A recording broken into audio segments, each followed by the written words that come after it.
Emmanuel Chambaud, bonjour. Oui, bonjour. Et merci d'être avec nous ce matin, secrétaire général de l'UFAP UNSA Justice. Racontez-nous d'abord ce qui s'est passé précisément du côté de cette prison de Laon.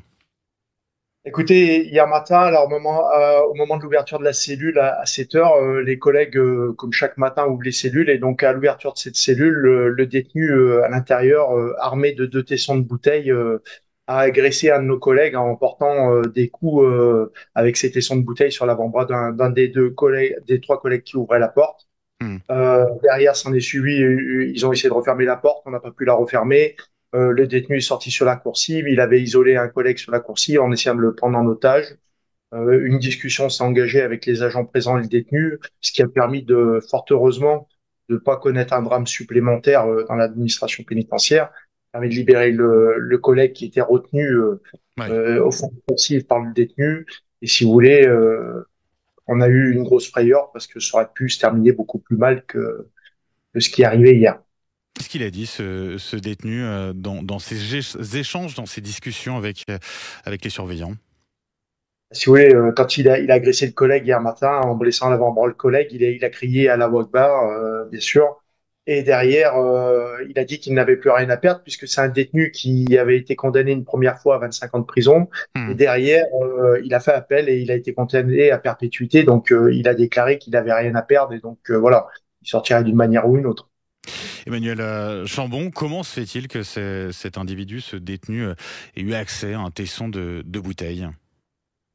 Là est toute la question, là est la problématique de l'administration pénitentiaire aujourd'hui. On a eu des événements récents qui ont prouvé que nos prisons étaient de véritables passoires, que ça rentrait par tous les côtés. Et quand c'est pas par des projections classiques que les gens projettent de l'extérieur, ils se font livrer en cellule par des drones maintenant. Donc, si vous voulez, c'est extrêmement compliqué de contrôler tout ça.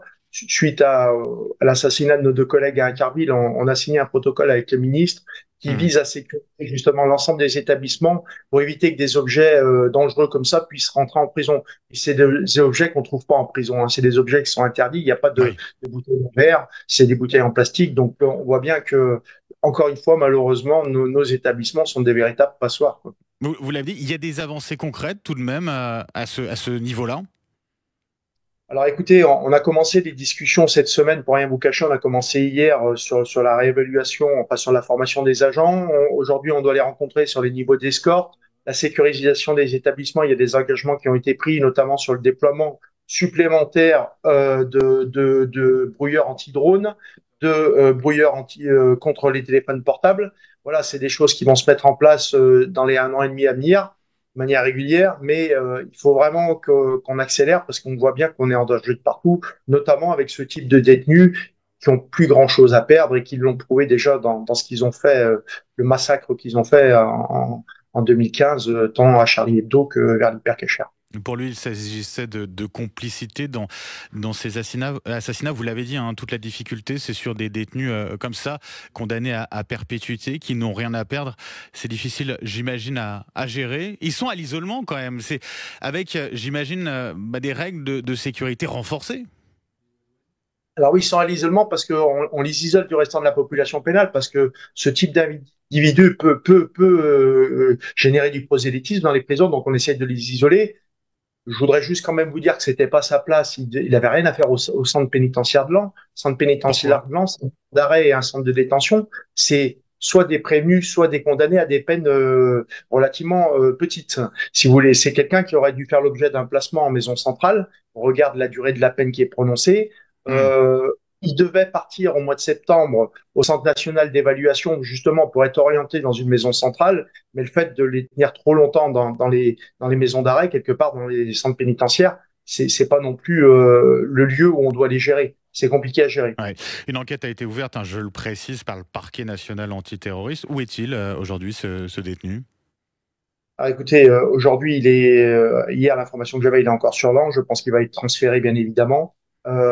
Maintenant, voilà, il va repartir en maison d'arrêt parce que forcément, il y a une nouvelle procédure qui va s'ouvrir. donc il sera pas en maison centrale. Hmm. J'espère simplement qu'on le mettra dans une maison d'arrêt avec un effectif. Voilà, il sera géré forcément différemment. Et on a des moyens adaptés pour gérer ce détenu. Hein. On prend des précautions, on fait ce qu'on appelle des gestions équipées, c'est-à-dire qu'on y va un peu comme un CRS, si vous voulez. On a des plastrons, on a des boucliers. Voilà, on a une gestion différente à partir du moment où ces détenus deviennent violents. On a Hmm. aussi possibilité de gérer dans des unités de détenus violents, puisque c'est des détenus qui n'ont pas grand-chose à perdre, comme je vous le disais tout à l'heure. Ouais. Tout autre sujet, vous l'avez rappelé, on s'en souvient, cette attaque du fourgon dans le département de l'Eure qui avait fait 2 morts parmi les surveillants pénitentiaires. On en est où aujourd'hui de la traque de Mohamed Amra? Est-ce que ça a avancé? Écoutez, Où on en est aujourd'hui? Pas de nouvelles?